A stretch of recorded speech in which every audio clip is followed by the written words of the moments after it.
useful place for a charging station, for example.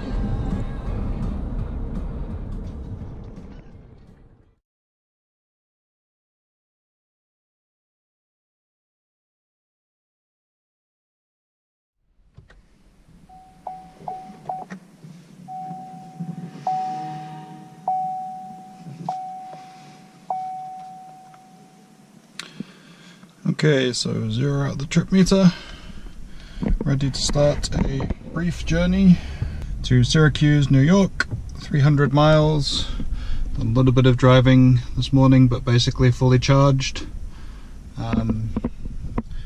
So it should be a good trip. There's plenty of fast chargers along the way. We have lots of opportunities to stop for lunch and food, free charging as well. Yeah, there's interesting stuff along the way as well, with Syracuse being a kind of middle point in upstate New York and definitely lacking some in any real DCFC. We won't need it because we'll be stopping overnight, but this is one of those places where we'll have a look and show you why Electrify America really needs to get in there, or somebody else needs to see the need for that important crossroads to be filled with.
So at this point we start to leave the cities of central Massachusetts behind and enter the Berkshires, mountains in the west of Massachusetts. You can see on the left the various waterfalls that have iced over. That's starting to get freezing temperatures as the elevation increases, and we move away from those 50-degree Fahrenheit temperatures that we started out with. So this is approaching Lee, Massachusetts, which is about 15 to 20 miles at this point. That's where the last service plaza on the Mass Pike heading out of the state westbound is located. And at this point it was a free vend EVgo machine. That's now changed to a pay. And the main takeaway here is that over that first 120 miles of the state, moving from east to west, we have all kinds of opportunities to fast charge. The places right off the interstate at Charlton, the locations that are EVgo sites just at other interchanges like at I-84 and I-90, and then the Electrify America site in Chicopee, which is also close to Springfield, Massachusetts, and there are a lot of EVgo sites around there as well. So we're very well served getting across the state from east to west in Massachusetts, and this location that we're coming up to here in Lee, Massachusetts is typically our go-to place, not just because it was free, but because it provides a nice point at the end of, 120, 130 miles to stop, get a bite to eat, and charge up for the next leg of the journey heading into New York. So we'll rejoin the charger here.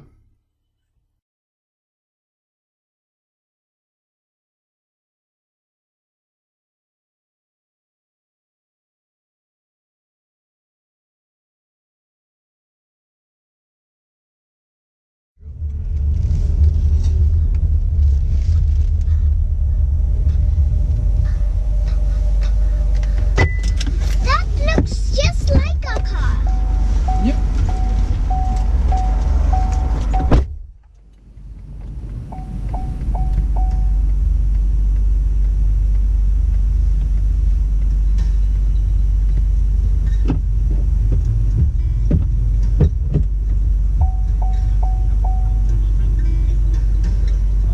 This one we're heading off to Syracuse.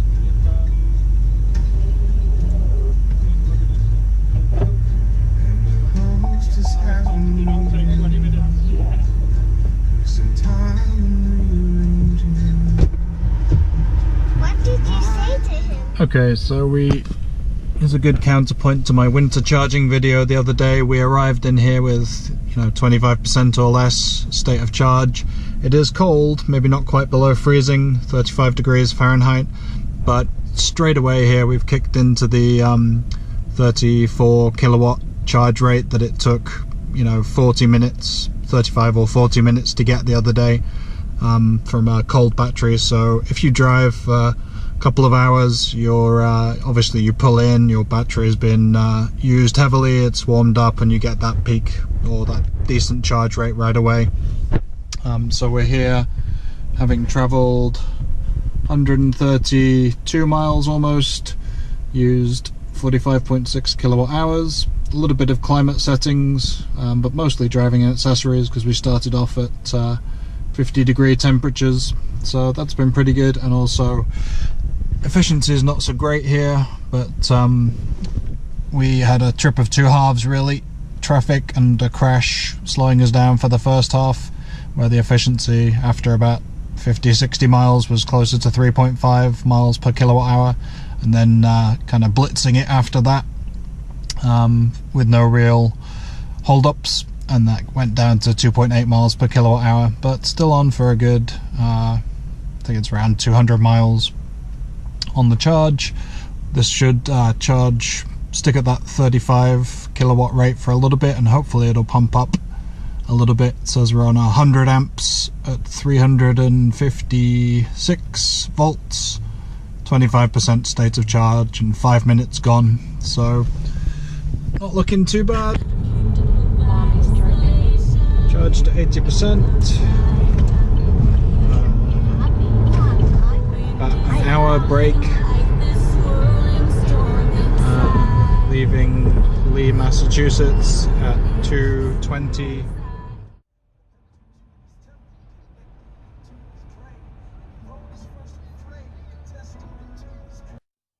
So at this point, we're into New York State. We are about 20 miles southeast of Albany, New York. The issue we face here is that we'd like to keep driving for maybe another 100, 120 miles to get 2-3 hours of driving in. So we're maybe looking at the next charging stop, ideally being between Albany and Syracuse, maybe Herkimer, Utica, where there is a Tesla supercharger, so you know that's a good location for a charging spot. But the issue is that there's nothing west of Albany until you get to Buffalo, really, at least in terms of DC fast charging. There are a couple of Chevrolet dealerships that have restricted access. There are potential sites going in at Rochester and maybe Herkimer in the future with Electrify America. But at this point in December 2018, we had no real options to stop anywhere after Albany. So we were forced to stay in Guilderland for the last bit of charge that we needed. That's just west of Albany. So it wasn't ideal, but this is the second phase of the journey, which is showing the DC fast charging gap in upstate New York. There's 300 miles between Albany and Buffalo, and there's just nothing there at the moment, nothing that is serviceable for non-Tesla EVs. So contrasted to the pretty well-developed infrastructure on the Mass Pike and heading into New York State with Albany, and they have something like 4 or 5 EVgo locations, a couple of Chevrolet dealerships, but entering Albany here, that's the last stop, last chance saloon really for DC fast charging of non-Tesla EVs. So that was the plan here. We got off the interstate, headed some back roads to Guilderland at a Hannaford supermarket, which has this one EVgo charger, serendipitously named the same as my daughter, Keira. So we'll speed it up here and take a look at the charge at that stop.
Hey, what's your name? Keira. What's this charger called? Keira. The way.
useful place for a charger.